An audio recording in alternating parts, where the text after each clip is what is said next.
digestivo, Ajá. un poquito de un repaso anatómico, lo que son los ganglios basales. Ay, este tema es. Ujú. Ajá, listo. El síndrome intracraneal como síndrome, una manifestación Listo. sintomática. Clasificación clínica y etiológica. Listo. Enfermedad de Parkinson. Ah, ok. Gracias, doctor. Y seguimos con la enfermedad de Parkinson. La etiología de la enfermedad de Parkinson, estamos diciendo que es una enfermedad poligénica, que significa que son muchos genes involucrados. Es una mutación de 10 o más genes. La manifestación clínica de un paciente puede ser solamente por 4, 6, 8 genes involucrados. Mientras más genes involucrados, más colorida es la clínica. Pero puede haber hasta 10 involucrados en esta alteración. Todos ellos están en el cromosoma 4. ¿Qué es lo que ocurre cuando se alteran estos genes en este cromosoma 4? La síntesis de una proteína anómala, que es la alfa-sinucleína, se deposita, se agrega y precipita en la sustancia negra, en la célula de la sustancia negra. Esa proteína anormal, la alfa-sinucleína, es la que va a conformar los llamados cuerpos de Lewis. La proteína precipitada se ve como un puntico negro dentro del componente nuclear de la célula y esos cuerpos de Lewis se ven de esa manera. ¿Okay? Esta alfa-sinucleína determina la degeneración de esas células. Entonces esas neuronas pigmentadas de la sustancia negra degeneran. A producirse la apoptosis de estas células, dejan de producir dopamina, que es el déficit principal, del neurotransmisor principal déficit en la enfermedad del Parkinson. Estamos hablando de la enfermedad primaria. Entonces, la apoptosis de la célula pigmentada por difusión mitocondrial es la que produce, junto con el estrés oxidativo y la excitotoxicidad por aumento del casco celular, que es lo que genera la apoptosis, es la que produce la degeneración de la vía dopaminérgica. No se produce dopamina y esta dopamina, la función era estimular al estriado. Al no haber la estimulación dopaminérgica nigroestriada, el estriado sufre esta inacción de estimulación, se pierde la capacidad de actividad en una parte, porque recuerden que las dopaminas tienen un efecto excitatorio por una parte, dependiendo del neurotransmisor, y un efecto inhibitorio. Entonces se invierte la relación de producción de GABA, que es la que va a producir el componente estriado, se va a alterar por esta afectación de la vía de dopamina. Se superpone la actividad excitatoria de la acetilcolina, hay aumento de la actividad de la acetilcolina porque la acetilcolina esterasa está inhibida por esta inactivación de la dopamina, con un incremento de la inhibición talámica. Al final de la curva, entonces, el tálamo va a estar más inhibido porque hay una superposición de la actividad GABAergica. Aquí tenemos la comparación. El eje normal, que vea cómo degenera la sustancia negra, que produce ninguno de los dos neurotransmisores, tanto el excitatorio como el inhibitorio. Vea cómo se crea un desbalance. Menos producción de GABA por acción de los receptores de uno, una mayor producción de GABA por los receptores de 2. Esto al final, lo que vemos acá, es que la sustancia interna del globo pálido y la sustancia negra reticulada van a estar sobreestimuladas por los núcleos subtalámicos. Al estar sobreestimuladas, ellas van a producir más neurotransmisores, pero ellos producen un neurotransmisor inhibitorio, que es el GABA. Por lo tanto, el tálamo va a estar sobreinhibido. Y el tálamo, que debe producir glutamato, va a producir muy poco glutamato. Y el glutamato es el excitatorio. Este paciente tiene hipocinesia por esta disminución de la estimulación cortical vía glutamato desde el tálamo, porque el tálamo está inhibido por esta superposición de la actividad GABAminérgica. Entonces, estas son las dos comparaciones de un normal y un paciente con Parkinson. ¿Cuál es el déficit? Dopamina, por degeneración de la sustancia negra. Ok, la clínica de este paciente es una enfermedad de inicio insidioso, puede comenzar a los 50 años. Hemos visto pacientes con inicio un poco más temprano, es más agresiva mientras más temprano aparezca, pero en promedio los 50 años es una buena edad de promedio. ¿Ok? Representa, es progresiva cada año que pasa, cada tiempo que pasa, el paciente va deteriorándose más en sus funciones. Las manifestaciones, hay hipocinesia, le cuesta moverse al paciente, o bradicinesia, los movimientos son lentos. El temblor no es exclusivo, no es patognomónico de la enfermedad, pero suele estar presente.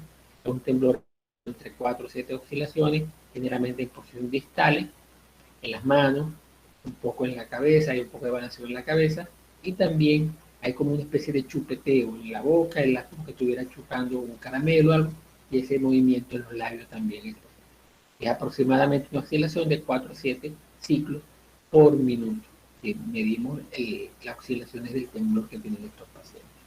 ¿A qué se refiere que es estático? Cuando el paciente está despierto, consciente, porque esto desaparece con el sueño, está despierto pero sin actividad motora. En esa fase el temblor es muy evidente. Cuando él hace una actividad, el temblor se atenúa, no desaparece por completo, pero se atenúa. Por eso se habla de temblor estático. El paciente está hipertónico, el movimiento cuando logra moverse es en bloque, y como es una enfermedad de ganglios basales, se conoce no como espasticidad, sino como rigidez. Esa es la diferencia entre la rigidez y la espasticidad. La rigidez es de ganglios basales y la espasticidad es de motoneurona superior. Una pregunta de semiología. La marcha de estos pacientes, típicamente la marcha de pacientes con Parkinson, que es una marcha festinante. Pasos cortos, acelerados, cuesta moverse, como que si se empujara desde atrás, entonces echa el cuerpo hacia adelante, ligeramente encorvado hacia adelante, como que lo estuvieran empujando para caminar. Cuando camina, desliza los pies sobre el piso, no los levanta prácticamente, y lo va arrastrando, pero pasos muy corticos que van acelerándose poco a poco. No hay movimientos asociados, casi no hay balanceo de los brazos. De hecho, los brazos están semiflexionados al frente del cuerpo, pero sin balanceo. Esta asinesia, fuerza de movimientos asociados, también es característico de la marcha festinante, que es la marcha del Parkinson. La fase de estos pacientes pierde su capacidad expresiva. Cuando hablan solamente mueven los labios. No hay casi más movimiento facial. Una fase inexpresiva, así como se ve que es anemia, porque pareciera que no tiene sensaciones, ni sentimientos, ni emociones por la fase que tiene. Lo pueden comparar con la cara de los jugadores de póker o los jugadores de truco, si lo prefieren. No, más bien los jugadores de póker. Ausencia de parpadeo también es una característica que se ve en estos pacientes. El deterioro intelectual es relativamente leve en el paciente con Parkinson. Los trastornos colectivos son pequeños y tardíos, pero una vez que se establece, hay un deterioro progresivo más rápido de la enfermedad. Una vez que se establece el deterioro intelectual, la demencia suele aparecer, puede haber incluso aparición de alucinaciones, manifestaciones psicóticas, francamente, y habla ya de la progresión de la severidad de la enfermedad. Esto aparece en fase más tardía de la enfermedad. El síndrome de Parkinson, por el contrario, es la forma secundaria, luego el Parkinson secundario. En estas causas secundarias del Parkinson están las enfermedades infecciosas. Entonces, las encefalitis de cualquier naturaleza pueden dejar como secuela una enfermedad de Parkinson, o en la fase aguda incluso de la enfermedad. Puede haber manifestaciones de parkinsonismos, lo que llamamos la enfermedad primaria.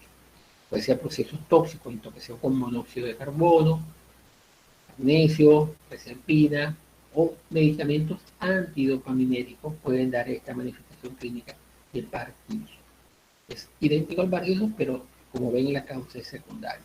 También puede ser trastornos perfusionales de esta área de ganglios basales, infarto en ganglios basales por aterosclerosis o por infarto completamente estereado trombosis que produce esa área isquémica y cesa la función de los ganglios basales. Puede ser también traumática con lesión de esas estructuras anatómicas. El traumatismo craneoencefálico, neoplasia, radiaciones, todas ellas pueden acompañarse de manifestaciones posteriores de parkinsonismo. La otra enfermedad, el otro extremo de la clasificación clínica de las enfermedades extrapiramidales, está la corea de Huntington. Es una enfermedad autosómica, ¿sí? Claramente demostrable, autosómica, dominante, degenerativa del sistema nervioso central. Está caracterizada por movimientos involuntarios y demencia. Lo más claro en este paciente es el trastorno cognitivo que aparece desde el inicio de la enfermedad.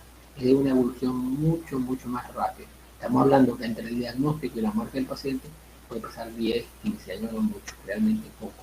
Mientras que el Parkinson es algo más lento. La prevalencia mundial es entre aproximadamente de 5 a 10 por cada 100.000 habitantes. Hay varios focos mundiales donde la corea es más frecuente, como por ser autosómica dominante es hereditaria.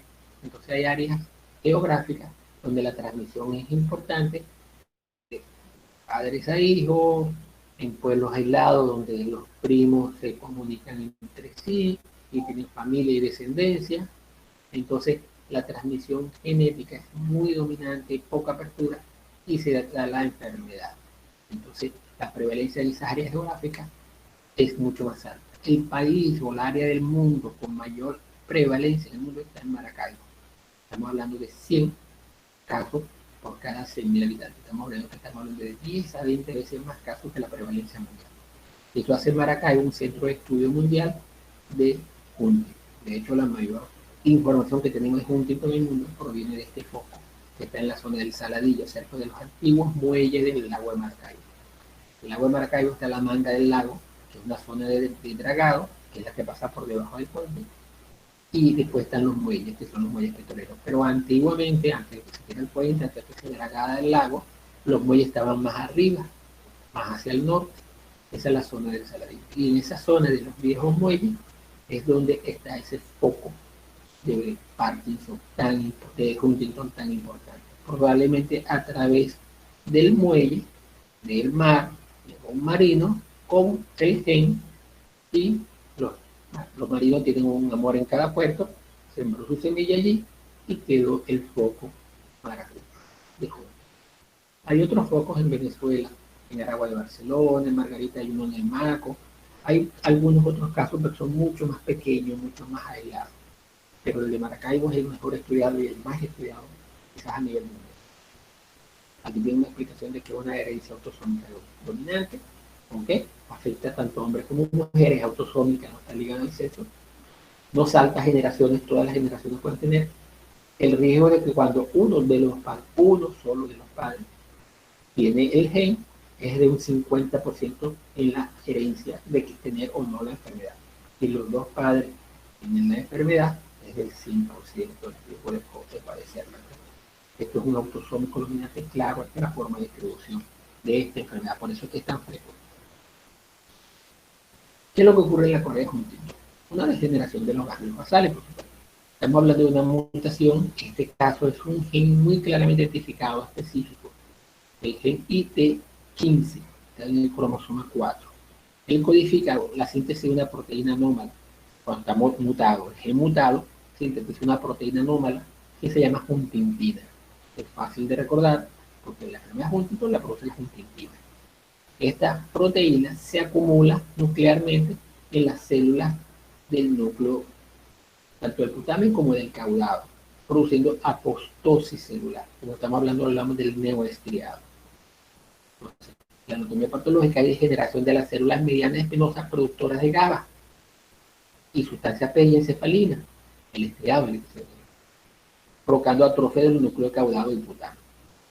Esta sustancia, al no producirse, se altera todo el esquema que vimos en las apariencias anteriores, y ahora voy a presentar uno para este en particular, donde el paciente tiene esa denervación y da la manifestación. Hay una disminución de la producción de GABA, por lo tanto la inhibición talámica por el GABA se pierde y al tálamo estar desinhibido aumenta la producción de glutamato. Al producir la producción de glutamato muy alta, actúa sobre la corteza sobreestimulándolo y el paciente es claramente hipercinético.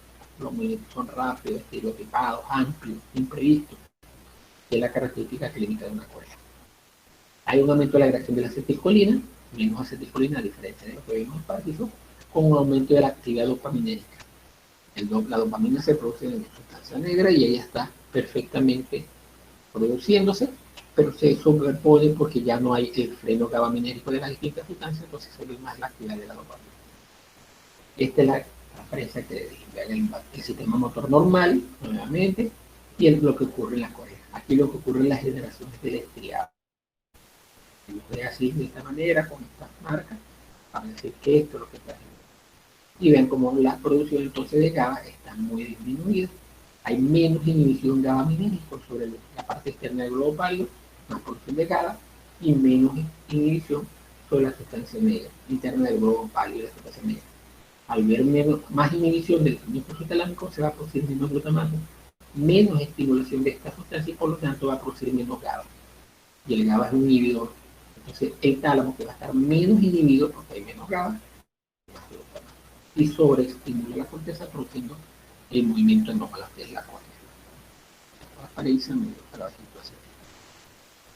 La corea de Huntington, como en la clínica, es una enfermedad primaria para la corea de Huntington. ¿Sí? Es de inicio más temprano, como vemos un rango entre 25 y 50, un promedio de 35 años, progresiva hasta la muerte, 15 años entre el diagnóstico en promedio. El paciente está más bien hipotónico, a diferencia del Parkinson que está hipertónico. Los movimientos son coreicos, mientras el otro tiene movimientos lentos, distales, este tiene movimientos amplios, arrítmicos, imprevistos, muy estereotipados. Cara, hace muecas, mueve los hombros, mueve los brazos, incluso hace movimientos semejantes al hemivalismo, puede hacer atetosis, movimientos lentos en los dedos de las manos y los pies. Entonces, todas esas características, esos movimientos que no tienen un fin, no se ven, son movimientos sin ningún fin o propósito, están presentes en este paciente. Eso le va a dar una gran capacidad motora. Desde el comienzo de la enfermedad es muy demenciante, el paciente recuerdo, trastorno de memoria, trastorno del ánimo, por supuesto, mucha depresión. Esta enfermedad tiene una de las más altas tasas de suicidio. Una vez que hace el diagnóstico y comienza a deteriorarse, el paciente hace una altísima tasa de suicidio, de hasta del 5%, más que muchas otras enfermedades degenerativas. El síndrome coreico es la corea, pero secundaria. En el síndrome coreico se han descrito varias causas, entre ellas la corea de Saihan, quizás la más curiosa que ustedes van a ver, y es secundaria a la fiebre reumática. En el caso de la fiebre reumática, complejos antibióticos contra el estreptococo circulante que se deposita en el estriado y produce su degeneración por la acumulación de esos complejos antibióticos. Entonces se repite todos los mismos, la disminución de la producción GABA-aminérgica, pero por la acción de los complejos antibióticos depositados. También se puede ver síndrome coreico durante el embarazo, por supuesto es reversible, igual que la de Saihan también es reversible. El síndrome coreico gravídico durante el embarazo. También puede aparecer durante procesos infecciosos, agudos autolimitados, aunque pueden también terminar siendo secuelas a largo plazo, como encefalitis, meningitis, sobre todo la tuberculosis del sistema nervioso central, trastorno metabólico como la hipocalcemia, la hiperglicemia, sobre todo el estado hiperosmolar, muchas veces acompañado de este componente coreico, e hipertiroidismo. También acompañando enfermedades autoinmunes como el lupus o la esclerosis múltiple, que también es una enfermedad degenerativa, o a trastorno vascular. Puede ser, dependiendo del sitio de lesión, un Parkinson, pero una lesión vascular también puede afectar al estriado y producir un fenómeno en ese lugar, produciendo un cuadro coreiforme o un síndrome coreico o una corea secundaria, químico o hemorrágico. Hasta acá la clase, una clase cortica, pero hay que echarle un poquito para estudiar. Ok. ¿Alguna pregunta? Doctor, disculpe, ya creé el grupo de rezagados y es para preguntarle qué día como tal puede, o sea, a qué hora de la mañana pudieran ellos presentar un examen entre la semana que viene y la siguiente. Pónganse de acuerdo. Si es en la mañana, solo tienen que avisarme qué día, de lunes a viernes en la mañana, para hacer. Preferiblemente que no pasen de la próxima semana, porque la semana sigue, otra semana arriba, me toca ir al hospital. Entonces tendríamos que hacerlo un poco más limitado en los horarios, pero igualmente se pueden hacer en el hospital. Ok, entendido. Otra cosa, doctor, el cuarto parcial. ¿Qué pasa? O sea, ¿qué temas? Porque